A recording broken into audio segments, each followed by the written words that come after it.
ఇక దేశ రాజధాని ఢిల్లీలో వాయు కాలుష్యం రోజు రోజుకు పెరుగుతోంది.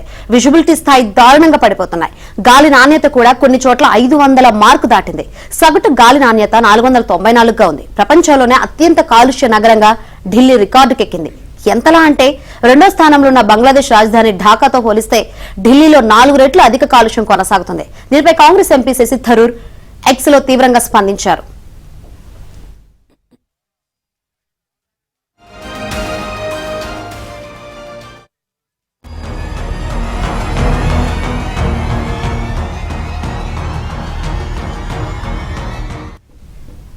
ఇలాంటి పరిస్థితుల్లో కూడా దేశ రాజధానిగా ఢిల్లీ కొనసాగాల్సిన అవసరం ఉందా అని కాంగ్రెస్ ఎంపీ శశి థరూర్ ప్రశ్నించారు. ఈ విపత్కర పరిస్థితిని కొన్నేళ్లుగా చూస్తున్నామని, నవంబర్, జనవరి నెలల మధ్య అసలు ఈ నగరం నివాస యోగ్యంగానే ఉండడం లేదు అన్నారు. ఇక మిగతా సమయాల్లోనూ జీవనం కొనసాగించడం అంతంత మాత్రమే. ఈ పరిణామాల మధ్య ఢిల్లీని ఇంకా రాజధానిగా కొనసాగించాలా అంటూ ట్వీట్ చేశారు. కాగా వాయు కాలుష్య తీవ్రత, విజిబిలిటీ దారుణంగా ఉండడంతో ఢిల్లీలో 22 రైళ్లు ఆలస్యంగా ప్రారంభమయ్యాయి.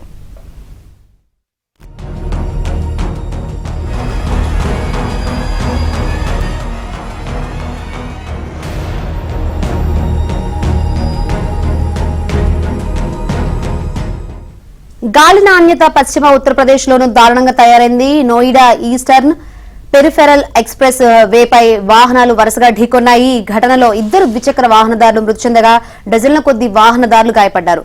పానిపట్ నుంచి మధుర వెళ్తున్న ఓ బస్సు రోడ్డు పక్కన పార్క్ చేసిన ట్రక్కులను ఢీకొన్న ఘటనలో పలువురు ప్రయాణికులకు తీవ్ర గాయాలయ్యాయి. మరోవైపు మధ్యప్రదేశ్, ఢిల్లీ, హర్యానా, యూపీ, హర్యానా, రాజస్థాన్, హిమాచల్ ప్రదేశ్ రాష్ట్రాలకు భారత వాతావరణ శాఖ పొగమంచు హెచ్చరికలను జారీ చేసింది. హర్యానాలో గాలి నాణ్యత పడిపోవడంతో బడులను మూసివేయాలని ప్రభుత్వం నిర్ణయించింది. కాగా రాజస్థాన్ లో చలి తీవ్రత పెరిగింది.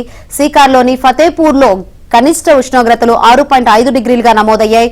భరత్పూర్ లో విజిబిలిటీ 50 మీటర్ల కంటే తక్కువ ఉంది.